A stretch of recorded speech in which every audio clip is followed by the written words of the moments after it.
Hello students, मैं कपिल कुमार शर्मा एक बार फिर आप लोगों के सामने एक नई वीडियो लेकर आया हूँ। जैसा कि आप लोग जानते हैं कि हमारे द्वारा केमिस्ट्री सब्जेक्ट से संबंधित और कॉमर्स सब्जेक्ट से संबंधित बहुत सारी वीडियो यूट्यूब पर अपलोड की जा चुकी हैं। बहुत सारे स्टूडेंट्स ने हमारे द्वारा अपलोड की गई वीडियोस देख भी ली हैं। उन्होंने हमें कमेंट्स करके बताया है कि वीडियो उनको समझ में आ रही है। कुछ नए स्टूडेंट्स हमारे YouTube चैनल से जुड़े हैं और उनकी तरफ से कमेंट्स आया था कि आप किसी और सब्जेक्ट्स में या किसी और सब्जेक्ट से रिलेटेड कुछ इंपॉर्टेंट टॉपिक्स को डिस्कस करें।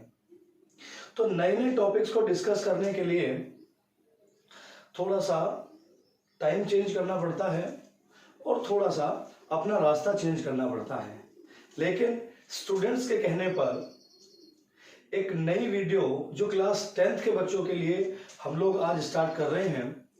तो आज से हम लोग क्लास 10th के लिए भी एक नई सीरीज शुरू कर रहे हैं जो फिजिक्स सब्जेक्ट से स्टार्ट होगी और केमिस्ट्री और बायो तक चलेगी।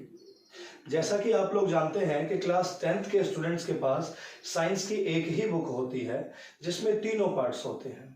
पहला पार्ट फिजिक्स का होता है, दूसरा केमिस्ट्री का होता है और तीसरा बायोलॉजी का होता है। तो हम लोग स्टार्ट करते हैं फिजिक्स वाले पोर्शन से, और फिजिक्स वाले पोर्शन में हम आज स्टार्ट करेंगे इलेक्ट्रिसिटी और इलेक्ट्रिक चार्ज। तो आज जो मेरा टॉपिक है, मैं आप लोगों से रिक्वेस्ट करूंगा कि मेरे द्वारा बताई गई कुछ बेसिक चीजों को आप अपनी कॉपी में नोट कर सकते हैं, और अगर डिटेल से आपको जानकारी लेनी है तो इन बेसिक चीजों का ज्ञान आप लोगों को होना चाहिए। तो चलिए यहाँ पे एक हेडिंग डाल देते हैं जिसको हम लोग फिजिक्स में किस नाम से जानते हैं, चार्ज। चार्ज के बारे में बात करें या आवेश के बारे में बात करें। चैप्टर क्लास 10th के बच्चों की बुक्स में एक चैप्टर है विद्युत आवेश। विद्युत आवेश और विद्युत धारा, ये दो तरह के सब्जेक्ट हैं या दो तरह के चैप्टर हैं जिनका आपको अध्ययन करना है। तो यहां सबसे पहले जो इंपॉर्टेंट टॉपिक है वो विद्युत धारा बाद में है, पहले है विद्युत आवेश। तो विद्युत आवेश से संबंधित कुछ बातों को आपको समझना होगा।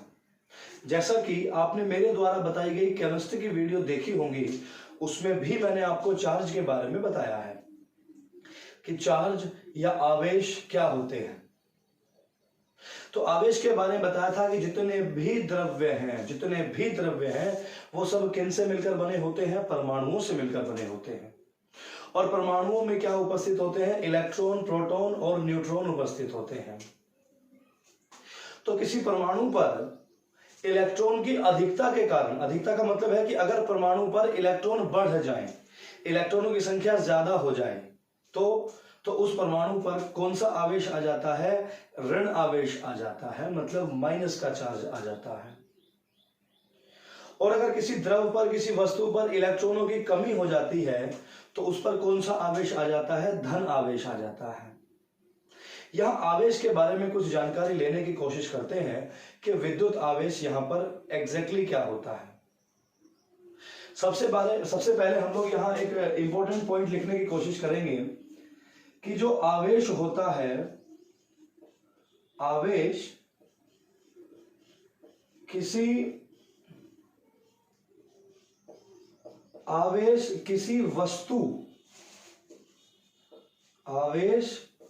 किसी वस्तु के द्वारा ग्रहण किया जाता है। अगर कोई वस्तु नहीं है, कोई मटेरियल नहीं है, तो आवेश नहीं आ सकता। ये इंपॉर्टेंट पॉइंट है, इस बात को समझना आप लोगों के लिए बहुत आवश्यक है। Charge always carried out by a material. अगर मटेरियल है तो चार्ज आएगा, अगर मटेरियल नहीं है तो चार्ज नहीं आएगा। ये बात समझनी आप लोगों के लिए बहुत आवश्यक है। तो यहां चार्ज के बारे में बात करेंगे कि विद्युत आवेश क्या होता है। तो मैंने आपको बताया कि विद्युत आवेश परमाणु पर उपस्थित किसी वस्तु पर उपस्थित इलेक्ट्रॉन की कमी के कारण या इलेक्ट्रॉनों की अधिकता के कारण होता है। आवेश को, यहां विद्युत आवेश को या आवेश को हम किससे रिप्रेजेंट करते हैं? हम इसे Q से रिप्रेजेंट करते हैं। एक अल्फाबेटिकल ऑर्डर है, सॉरी एक अल्फाबेटिकली वर्ड है, जो कौन सा वर्ड है? Q है। Q को हम लोग किससे प्रदर्शित, Q को दर्शाते हैं किसको? आवेश को। समझ में आ गया आपको? Q से क्या दर्शाते हैं? इलेक्ट्रॉन के नहीं, परमाणु के आवेश को दर्शाते हैं। इस बात को ध्यान रखेंगे। तो Q बराबर होता है, यहां एक फॉर्मूला आप लोग लिख सकते हैं, Q बराबर N गुणा E, N गुणा E। ये फॉर्मूला है यहाँ पे विद्युत आवेश का, Q बराबर NE। यहां ध्यान से देखेंगे कि यहाँ N बराबर क्या होता है? N बराबर होता है इलेक्ट्रॉनों की संख्या। N बराबर क्या होता है?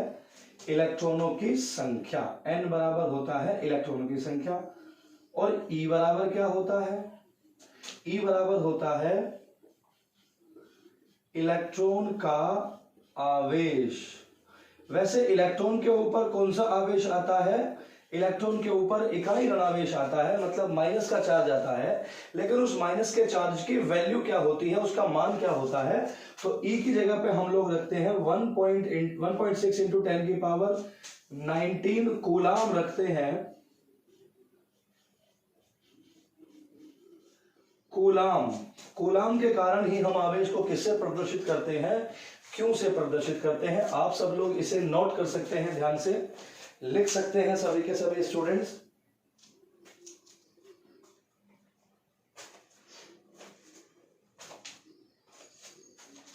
यहां पे एक इंग्लिश का वर्ड आता है क्लिंग। इस बात को आपको समझ के चलना है कि ये क्लिंग क्या होता है। इलेक्ट्रोस्टैटिक क्लिंग की बात कर रहे हैं कि जब किसी वस्तु को दूसरी वस्तु पर रगड़ा जाता है, जब किसी वस्तु को दूसरी वस्तु पर रगड़ा जाता है तो क्या होता है? या जब दो वस्तुएं पास पास आती हैं और आपस में वो फ्रिक्शन करेंगी, आपस में घर्षण करेंगी या आपस में घिस जाएंगी, तो घिसने के कारण उनके ऊपर एक प्रकार का आवेश उत्पन्न हो जाता है। तो उन दोनों वस्तुओं के पास में आने के कारण जो आवेश उत्पन्न हो रहा है उसे हम लोग क्या कह रहे हैं? उसे कह रहे हैं क्लिंग कह रहे हैं। किसी भी वस्तु पर आवेश उत्पन्न होने के लिए, किसी भी मटेरियल पर, द्रव्य पर, वस्तु पर आवेश उत्पन्न होने के लिए किस चीज की आवश्यकता होती है? रबिंग की आवश्यकता होती है। RUBBING, रबिंग, रगड़ना। रबिंग मतलब घिसना। दो वस्तु आपस में घिसी जा रही है तो उसे हम लोग क्या कहते हैं? दो वस्तुएं आपस में घिसी जा रही है तो घिसने से उनके मध्य में क्या उत्पन्न हो जाएगा? उनके बीच में एक प्रकार का आवेश उत्पन्न हो जाएगा। इसके एग्जाम्पल को भी हम आपको धीरे धीरे से बताने की कोशिश करेंगे। तो सपोज करें कि ये वाली वस्तु है जो हमारे हाथ में मार्कर है, इस मार्कर को हम लोग यहाँ रब कर देते हैं, किसी अन्य वस्तु पर रब कर देते हैं, रगड़ देते हैं, तो इस मार्कर पर एक प्रकार का क्या उत्पन्न हो जाएगा? आवेश उत्पन्न हो जाएगा, एक प्रकार का चार्ज उत्पन्न हो जाएगा। इस चार्ज के द्वारा जो प्रभाव उत्पन्न होता है, इस चार्ज के द्वारा जो अफेक्ट होता है, उसका अध्ययन हम साइंस की एक शाखा में करते हैं, विज्ञान की एक शाखा में करते हैं। उसे हम लोग क्या कहते हैं?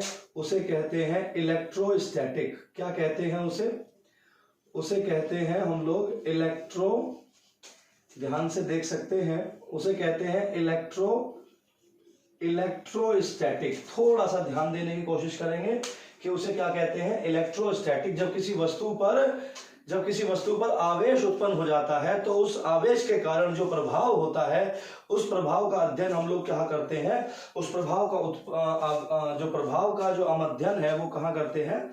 इलेक्ट्रोस्टैटिक में करते हैं।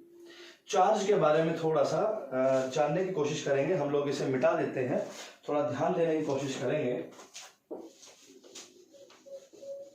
कि चार्ज यहां पे होता क्या है।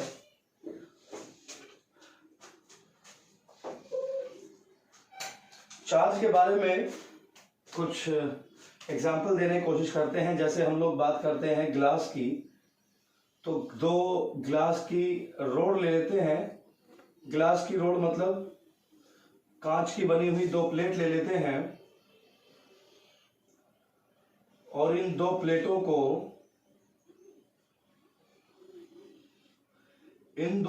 को आपस में एक दूसरे के नजदीक लाते हैं। तो जिससे क्या होगा, ये एक दूसरे के नजदीक अगर थोड़ा सा रब हो जाएंगे, इनके बीच में एक प्रकार का घर्षण उत्पन्न हो जाएगा, और रबिंग के कारण, घर्षण के कारण इन पर, दोनों पर एक प्रकार का आवेश उत्पन्न हो जाएगा।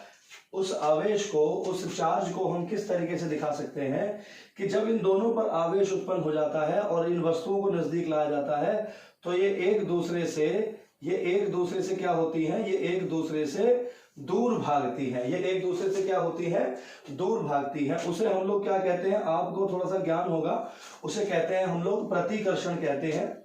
उसे क्या कहते हैं हम लोग, उसे प्रतिकर्षण कहते हैं। इस बात का थोड़ा सा ध्यान देंगे, एक बार इसे नोट कर लीजिए।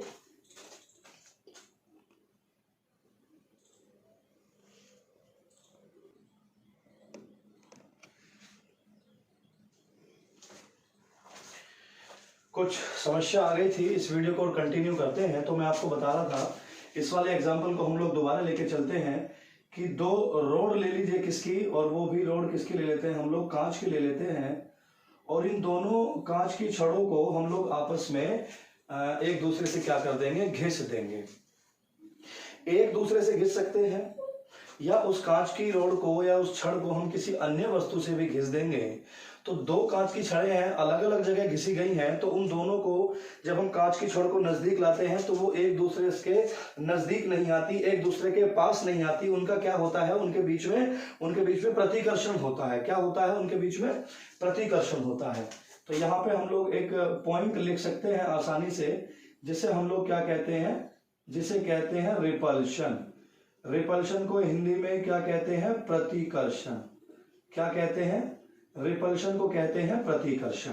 तो प्रतिकर्षण के बारे में मैं बात बता रहा था आपको कि दो कांच की छड़ें हैं, उन दोनों कांचों की छड़ों को कहीं पे भी घर्षण कर दीजिए, उनका रबिंग कर दीजिए, उन्हें काफी देर तक उन्हें घिसते रहिए, और जब उन कांचों की छड़ों को नजदीक लाया जाता है तो उनका क्या होता है, उनका होता है प्रतिकर्षण, एक दूसरे से दूर भागती है।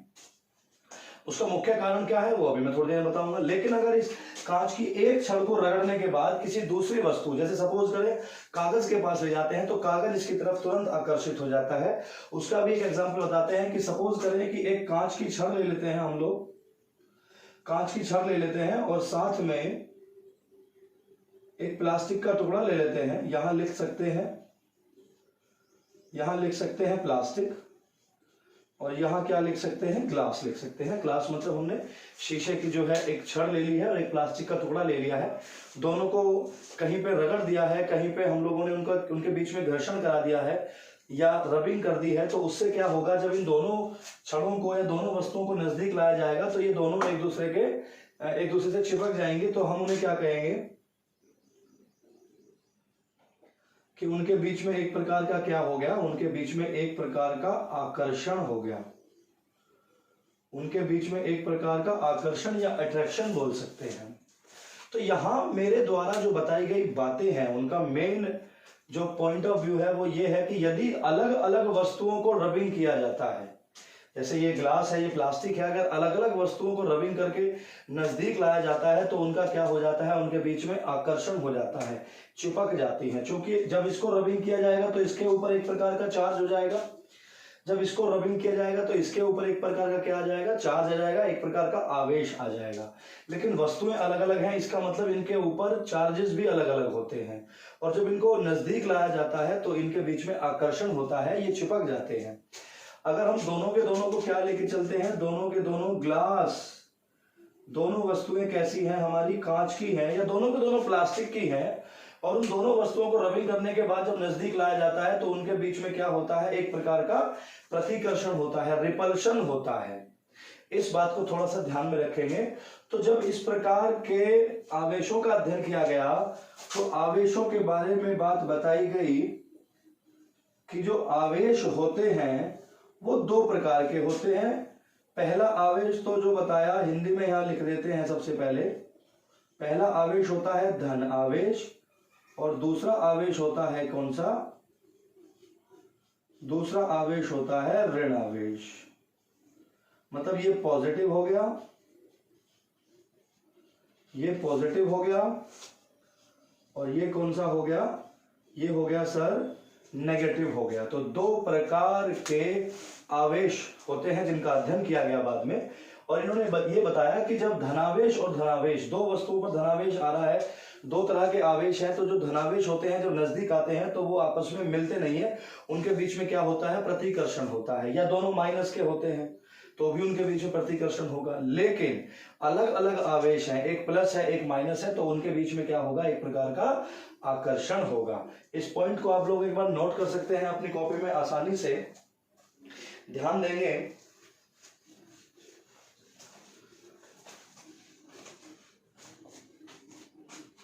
और आवेश के बारे में अगर हम लोग बात करते हैं, इसको मिटा सकते हैं। जब हम लोग आवेश की बात कर रहे हैं तो आवेश का फॉर्मूला मैंने आपको लिखवाया था N गुना E, और जो आवेश होता है, आवेश का जो मात्रक है, यहां इसका ले सकते हैं इलेक्ट्रॉनों की संख्या गुना इलेक्ट्रॉनों का आवेश, या इलेक्ट्रॉन पर कितना आवेश होता है उसके बारे में। और यहां एक पॉइंट और लिख सकते हैं कि जो आवेश का जो मात्रक होता है, आवेश का मात्रक क्या होता है? कूलाम होता है। इस पॉइंट को नोट करेंगे कि कूलाम, एक कूलाम किसका आवेश होता है? एक कूलाम आवेश, कूलाम होता है आवेश का मात्रक। ध्यान देंगे, ये कूलाम क्या होता है? एक कूलाम क्या होता है?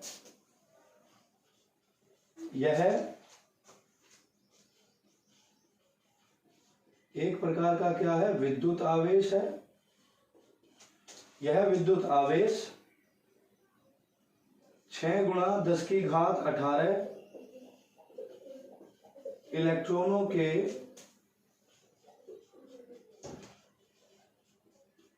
आवेश के